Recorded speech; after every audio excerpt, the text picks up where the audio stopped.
चलिए आज एक प्रयास करते हैं। अपने सिर के ऊपर हाथ रखेंगे जरा। अपने आप को दुआएं देते। कभी दुआ दी है अपने आप को? चलिए आंख बंद कीजिए और बोलिए कि मैं, आंख बंद कीजिए, परम पिता परमात्मा की सबसे प्यारी संतान हूँ। मैं बहुत अच्छी हूँ। मैं बहुत प्यारी हूँ। सारा संसार मुझे बहुत प्यार करता है। आंखें खोल दीजिए। अपने आप को दुआएं देना अच्छा लगा? अच्छा लगा तो हाथ ऊपर करें। अनजाने में हम अपने बच्चे को क्या दुआ दे रहे हैं? क्या देते हैं? तुझे आंदा कख टिकिए बैठा नहीं होता तेरे को? ये तो बैठ ही नहीं सकता। दुआ है या मत दुआ है? Mr. Deepak Reddy sir, please come on the stage and say a few words. Principal ma'am, respected chief guest Anjali Sharma ji, respected chairman person PTI kids, आए हुए सभी मेहमान, अब सबको मैं बीडीआई टीम की ओर से, बीडीआई किड्स प्लेवे की ओर से बहुत बहुत नमस्कार करता हूँ। ये जो विजन हमारा है, बीडीआई किड्स प्लेवे एक ऐसी प्लेवे फ्रेंचाइजी है जो बच्चों के ब्रेन पर वर्क करती है।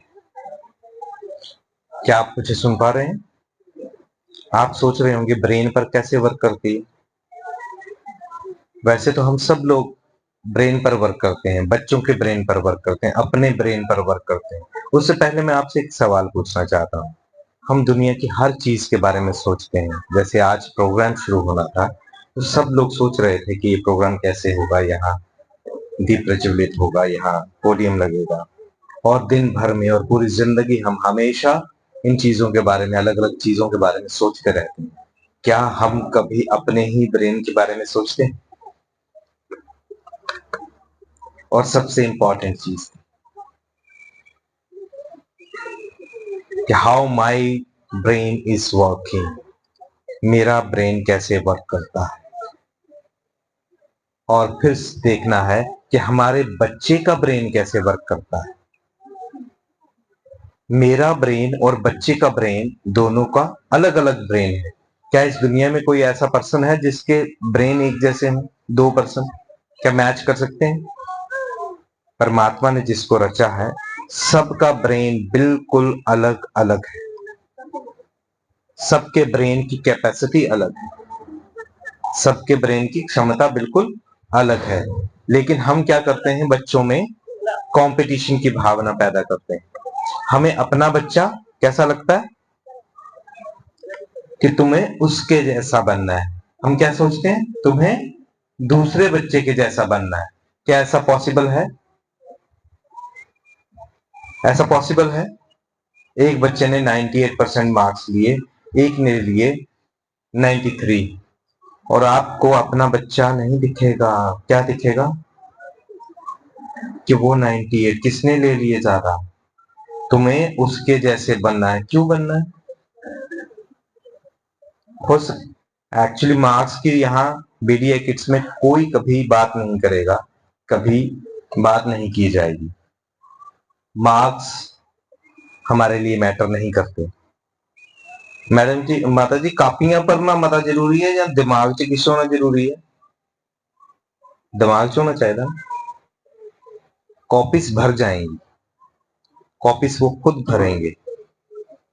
बीडीआई किड्स का मिशन यही है कि बच्चे के ब्रेन की कैपेसिटी को बढ़ाया जाए। हर एक बच्चा प्रीशियस है। हर एक बच्चा बहुत कैपेसिटी देकर पैदा होता है।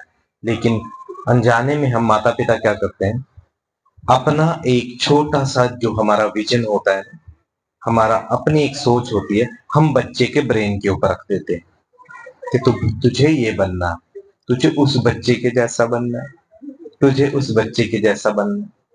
मैं काफी दिनों से मुझे एक विचार बार बार चल रहा है कि श्री कृष्ण को तो सभी जानते हैं, जानते हैं। तो एक बार बोल दीजिए जय श्री कृष्ण। एक बार क्या हुआ कि श्री कृष्ण ने माटी खाई तो उनकी माँ ने उनको पकड़ा और बोला कि माटी खाई है तो मुंह खोल के दिखा। तो जब उन्होंने मुंह खोला तो मुंह के अंदर उन्होंने माता को क्या दिखाया?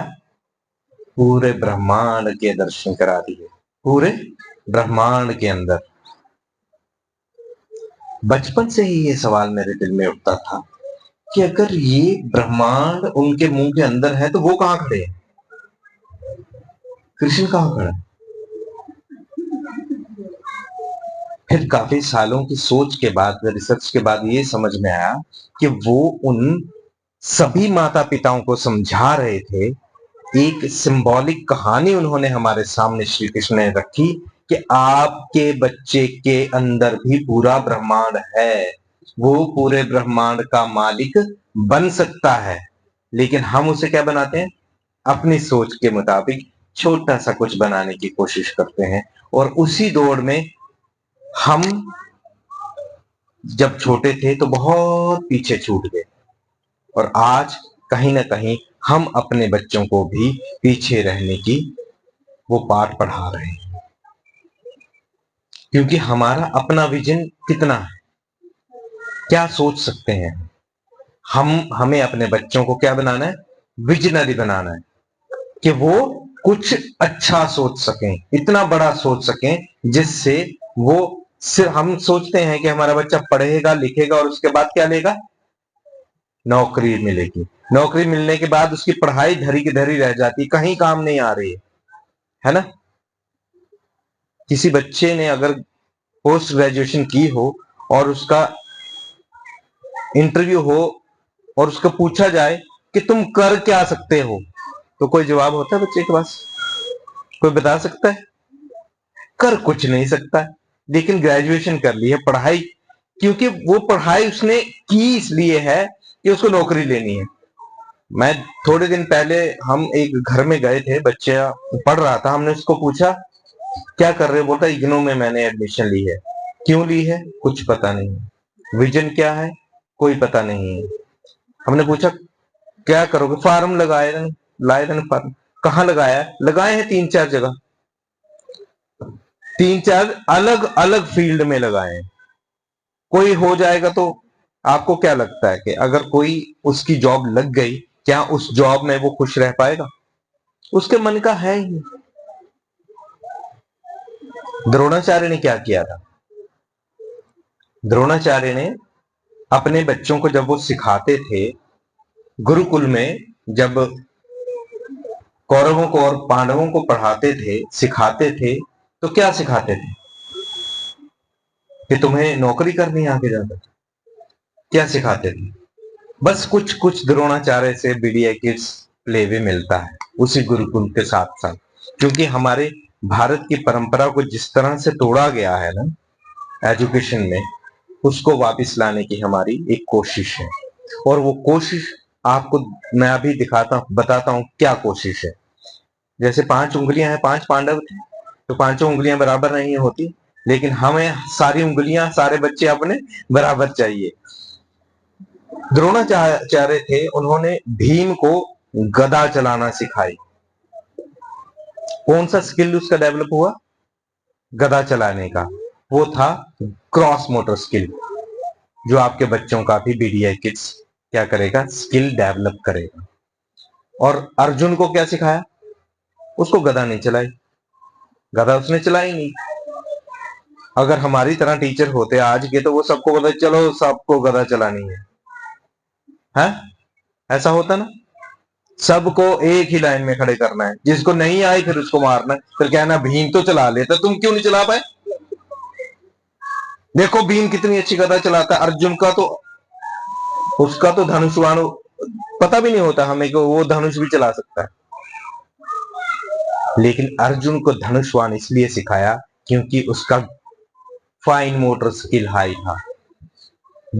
आपके बच्चों का भी फाइन मोटर स्किल भी होता है और क्रॉस मोटर स्किल भी होता है। जैसे बच्चा वो उठकर बार बार जा रहा है तो उसका ग्रॉस मोटर स्किल हाई है, आप नहीं रोक सकते उसको, अच्छी बात है। जो बच्चा आपका बैठ कर बातें सुन रहा है ना, मुझे या किसी भी लेक्चर को ध्यान से सुनता है, तो उस बच्चे का वर्बली लिंग्विस्टिक है, वो सुनता है चीजों को, वो चीजों को ध्यान से सुनता है, कहीं नहीं सुनते।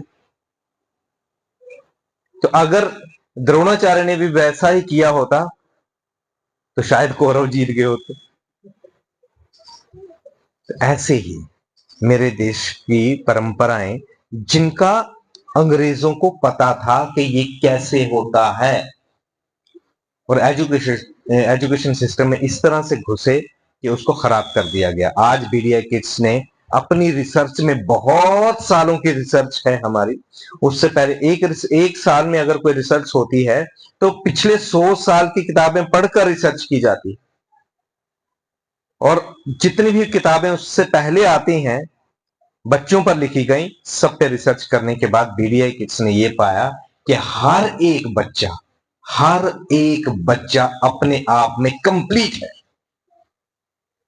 लेकिन हमें माता पिताओं क्या करते हैं, हमें अपने बच्चे में कोई खूबी दिखती ही नहीं, दूसरे के में दिखती है, दूसरे बच्चे में जरूर दिखती है। मामा के बच्चे में दिखेगी कि वो अच्छा है, बुआ के बच्चे में दिख जाएगी, लेकिन अपने बच्चे को। चलिए आज एक प्रयास करते हैं, अपने सिर के ऊपर हाथ रखेंगे जरा, अपने आप को दुआएं देखें। कभी दुआ दी है अपने आप को? चलिए आंख बंद कीजिए और बोलिए कि मैं, आंख बंद कीजिए, परम पिता परमात्मा की सबसे प्यारी संतान हूं, मैं बहुत अच्छी हूं, मैं बहुत प्यारी हूं, सारा संसार मुझे बहुत प्यार करता है। आंखें खोल दीजिए। अपने आप को दुआएं देना अच्छा लगा? अच्छा लगा तो हाथ ऊपर करें। अनजाने में हम अपने बच्चे को क्या दुआ दे रहे हैं? क्या देते हैं? तुझे आंदा कख टिकिए बैठा नहीं होता तेरे को, ये तो बैठ ही नहीं सकता। दुआ है या मत दुआ है। और जो हम बच्चे के ब्रेन में मैसेज पहुंचाते हैं, ब्रेन के पास कानों के जरिए मैसेज आता है, तो वो वैसा ही बनना शुरू हो जाता है। Man is the creator of what he thinks and child is the creator of what parents thinks. जो पेरेंट सोचता है बच्चे के लिए, बच्चे की सोच वैसे ही डेवलप होती है, और जैसे उसकी सोच डेवलप होती है फिर वो वैसा ही बनता है, फिर वो वैसा ही बनता है। तो हमें कम से कम अब ये सोचना है कि हमें अपने बच्चे को 24 घंटे क्या देनी है? दुआएं देनी। जब बच्चा सो जाए उसके पास भी गलती से भी ऐसी बातें मत करना कि जिससे घर में कोई अशांति फैले, क्योंकि वो शांति का माहौल अपने आप वहां, अगर मैं हम 4 लोग गुस्से में कहीं बैठे हों कमरे में, और कोई 5वां आदमी आए, हम चुप हैं, गुस्से में हैं, किसी से बात नहीं कर रहे, और 5वां आदमी आए, उसे पता नहीं चलता है कि ये कमरे का माहौल कैसा? पता चलता है? चलता है ना? वो जो ऑरा है, और उधर अगर आपका बच्चा साथ में सोया हुआ है तो सबसे ज्यादा प्रभाव किस पर पड़ेगा? आपके बच्चे पर पड़ेगा। एजुकेशन के साथ साथ ये समझना बड़ा जरूरी है कि आज एजुकेशन हासिल करने के बाद भी बच्चों में इतना गुस्सा क्यों? बच्चा किसी से बात नहीं करता, बच्चा जब किसी से बात करे तो गुस्से से बात करता है, उसे समझ में नहीं आ रहा कि मुझे करना क्या है। क्यों? क्योंकि हमने उन बच्चों को सोच दी ही नहीं है। अपने बच्चे को हम अच्छी सोच क्यों नहीं दे पा रहे? क्योंकि जैसा चलता आ रहा है हम वैसे ही चलाते चले जा रहे हैं। तो मैं क्या बात कर रहा था? अर्जुन और भीम की। तो हर बच्चे के अलग अलग स्किल्स होते हैं। बीडीआई किड्स बच्चों के स्किल्स को अपग्रेड करने में, उन्हें उभारने में पूरी मदद करता है, समझाता है, टीचर ट्रेनिंग देता है, कोऑर्डिनेटर्स ट्रेनिंग देता है। अगर आपका बच्चा यहां आएगा तो वो सफल रहेगा। हाँ, हमारे होमवर्क बड़े अजीब होते हैं। स्किल डेवलप करना है तो होमवर्क तो हम देंगे ही नहीं कॉपी पे लिखने के लिए, है ना। जब आप होमवर्क देते हैं हम लिखने के लिए, होती है ना कुछ माएँ घर से फोन आ जाता है टीचर को कि हमने ए बी सी डी हमने घर पे करा दिया है, इसको ना एफ तक हमने करा दिया है, आगे आप करा देना। नर्सरी क्लास में ही हो जाता है। कुछ पेरेंट्स बड़े अच्छे होते हैं, वो सिखा देते हैं अपने बच्चों को ए बी सी डी लिखना। मैं आपको एक मेथड बताता हूं, मैं कुदरत के मेथड के साथ चलता हूं। हमारे परमात्मा ने जो कुदरती हमारा मेथड बनाया, जब बच्चा मां की कोख में होता है, जैसे अभिमन्यु था, जैसे हम सब भी थे, तो क्या करता है वो वहां क्या प्रक्रिया करता है? सुनता है चीजों को। क्या करता है? सुनता है। तो ऐसे ही हमारी क्या है? नेचर है। अगर हम लोग सब लोग ठीक तभी रह पाते हैं जब हम नेचर के साथ चलते हैं, और जब नेचर के विपरीत चलते हैं तो हमारा ब्रेन हमेशा खराब हो जाएगा। ब्रेन खराब होगा तो हमारी बॉडी भी वैसे ही वर्क करती है जैसा हमारा ब्रेन होगा। अगर दिमाग खराब है तो ऐसे काम भी हुआ लेकिन उठे। हाँ, तो नेचर से विपरीत हमें नहीं जाना है, लेकिन हम अनजाने में 99.99 स्कूल ऐसे हैं जो नेचर के विपरीत पढ़ा रहे हैं। सबसे पहला मैं आपको बताता हूं क्या है हमारा मॉडल जो है पढ़ाने का, एवीके। एवीके क्या होता है? ऑडिटरी, विजुअल और काइनेस्थेटिक। ए का मतलब है ऑडियो, मतलब सुनना, जैसे आप अभी सुन रहे हो, आंख बंद भी होगी तब भी आपको सुनाई दे रहा होगा।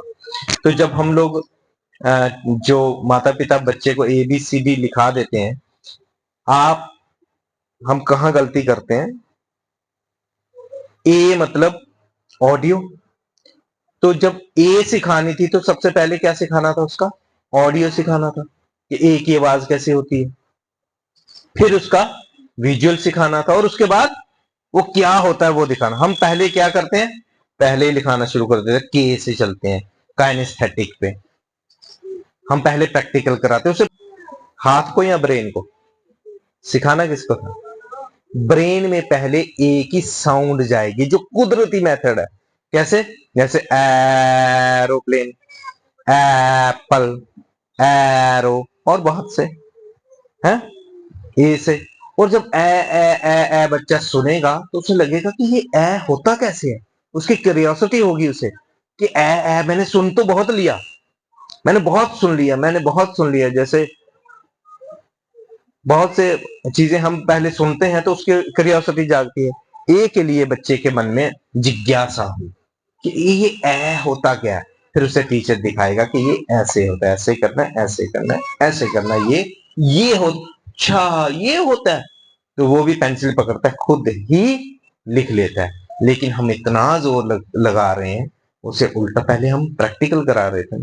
प्रैक्टिकल बच्चा खुद करता है, प्रैक्टिकल बच्चा खुद करेगा, लेकिन अनजाने में हम गलती कर रहे थे। मुझे लगता है मैं काफी बोल चुका हूं अभी, और बहुत सी ऐसी चीजें हैं। चलिए एक पहलू और छूते हैं। आप मुझे ये बताइए, आप में से कितने पेरेंट्स हैं या जितने भी लोग यहाँ बैठे हैं, टीचर्स भी हैं, आप मुझे ये बताइए, आप क्या वही हो जो बनना चाहते थे? वही मेरी आवाज उधर आ रही है क्या? स्पीकर का इधर है ना? क्या आप वही हो जो बनना चाहते थे? कोई है? कोई हाथ कोई बताइए ना, कोई तो करे। वजह क्या है? और हमारे ऊपर जो विजन थोप दिया गया, उस विजन को ढो रहे हैं हम सब लोग एक जैसे हैं। थोड़ी सी चेंजेस एक दूसरे में लगती है कि मैं इस घर में पैदा हो गया, या उस जो सामाजिक है, कोई इस घर में कोई उस घर में, जिसपे हमारा कोई बल नहीं था। अगर मैं किसी पर्टिकुलर घर में जन्म लिया, उस पे मेरी मेरी कोई मेरी मतलब क्या बोलूंगा, हाँ, अपने माँ बाप चुन सके यहाँ कोई ये मुमकिन है क्या, और ये मुल्क भी लाजिम था कि माँ बाप का घर था इसमें। मेरी के बादरी है कि मैं उस घर ਦੇ ਵਿੱਚ जन्म लिया, और मुझे उसका भी अभिमान होता कि मैं इस घर में जन्म लिया हूं, है? क्योंकि वो अभिमान हमें सिखाया गया है। हाँ, मैं ये कहने की कोशिश कर रहा हूं कि असल में हमारे ब्रेन की क्षमता को हमें ना बताया गया और ना हमें कभी पता था। हम पहले पूर्वज हमारे चले गए, हम वो भी नहीं बताते थे, और अब हमें पता नहीं चल रहा है।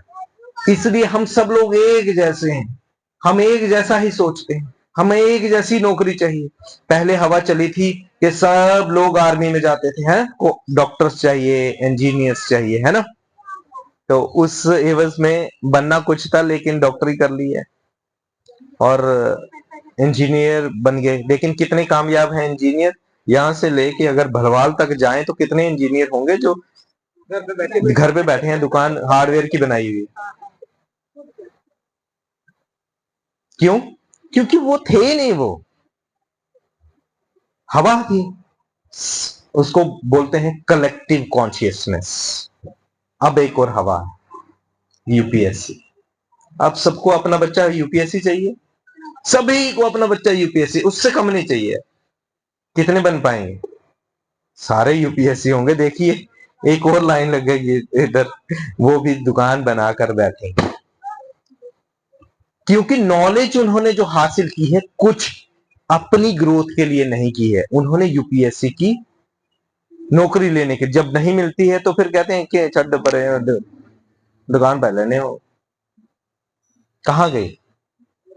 लेकिन जिनका वो पैशन होता है, तो यूपीएससी उनको अगर नौकरी नहीं मिलेगी तब भी काम वो वही करेंगे। वो ऐसा अपना इदारा खड़ा कर देंगे अपने लिए कि यूपीएससी वाले उनके पास आए। प्ले वे का मतलब क्या है? कि खेल खेल में पढ़ना।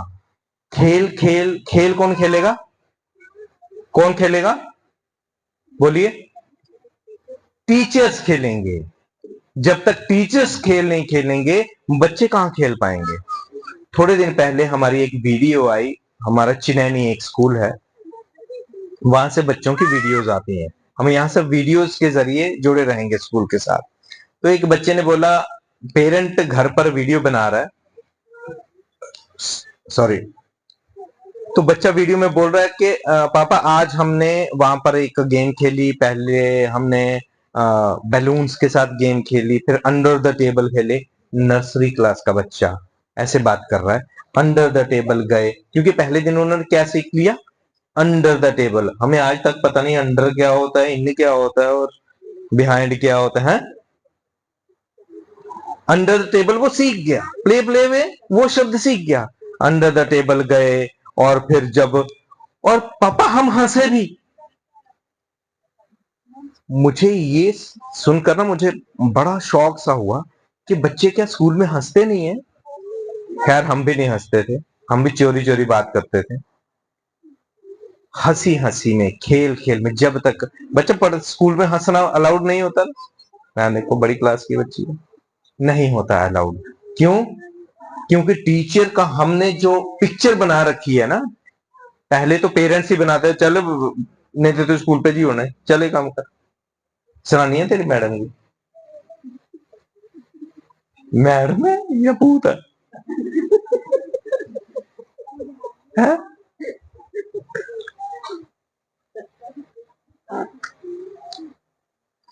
मैं जिस पहलू पे अभी बात करने वाला हूं वो सबसे इंपॉर्टेंट, और ध्यान से सुनिएगा। टीचर्स अभी यहां आए थे। गुरुर ब्रह्मा गुरुर विष्णु गुरुर महेश्वराय, हमारी जो पद्धति चली आ रही है, वो बच्चा कभी पढ़ नहीं सकता जो अपने गुरु की इज्जत ना करे। और अनजाने में, पेरेंटिंग में हम ये गलती कर जाते हैं कि बच्चों के सामने ही उसके गुरु की बेइज्जती करते हैं। एक एग्जांपल दे देता हूं आपको। कुछ दिन पहले एक स्कूल में गया था, वहां बैठा, इतने में एक औरत आई, कहती है, कुछ दिन पहले जब मैं स्कूल में गया तो वहां बैठा था, इतने में एक औरत आई, प्रिंसिपल से कहती है, कुत्थे गई हो मैडम? दसा है कुत्थे में खिंचा दुमड़ों ने मेरे बच्चे हथ किंज लाया। होता है ऐसा, अमूमन होता ही है, बहुत होता है। लड़ने के लिए पेरेंट आ जाता है, बच्चा वहीं होता है। ये तो स्कूल में ऐसे बात की, और कैसे कैसे शब्द वो घर पर इस्तेमाल कर रही होंगी मैडम के लिए। आप मुझे बताओ, क्या वो बच्चा कभी पढ़ पाएगा? सारे कह रहे हैं नहीं। इसका मतलब है कि बात समझ में आ गई है। अनजाने में हम सभी कर रहे हैं। हम ये भी कहते हैं, अच्छा उनकी कुड़ी ओ समोसे खंदी होने उठे जाइए, उन्हें क्या करना है, क्या पढ़ाना उन्हें, कल यदि नली बगदी थी आज बढ़ा दी। मैं वही बातें कर रहा हूं जो घरों पे होती हैं, क्योंकि हमारी रिसर्च है। ऐसा ही होता है। लेकिन जब तक बच्चा गुरु की इज्जत नहीं करेगा, तब तक वो पढ़ाई इसको कभी काम नहीं आएगी। गुरु से की हुई विद्या का तभी फल मिलता है जब उस गुरु की इज्जत की गई हो। बस यूं ही नहीं, मैं आज आपके सामने अगर बोल पा रहा हूं तो मेरे गुरुओं की देन है। मैं भी गांव का रहने वाला, कभी बोल नहीं पाता था, हिंदी तो बहुत दूर की बात थी, लेकिन मेरे गुरुओं ने मुझे सिखाया। बस यूं ही नहीं, ये तर्ज सुखन पाया है, पांव दाबे हैं जाकर गुरुओं के, तब जाकर ये हुनर आया, तब जाकर ये हुनर आया। मेरे गुरु बलवंत ठाकुर जी हैं। मैं बेसिकली, मैं जैसे मैम ने बताया कि मैं एक्टर हूं, कुछ फिल्में और कुछ सीरियल्स किए, और किस तरह से वो सीखा, गांव से आके एक्टर बनना, काम करना बड़ा मुश्किल था। लेकिन गुरुओं की इज्जत, आज भी जब बात कर रहा हूं यहां खड़े होके, ऐसा लगता है कि गुरु का हाथ मेरी पीठ पर है, मेरे सिर पर है। तो उस हाथ को जब तक हम महसूस नहीं करते हैं, तब तक गुरु की दी हुई शिक्षा कभी काम नहीं आती। तो इन्हीं शब्दों के साथ मैं अपनी वाणी को विराम देता हूं। उससे पहले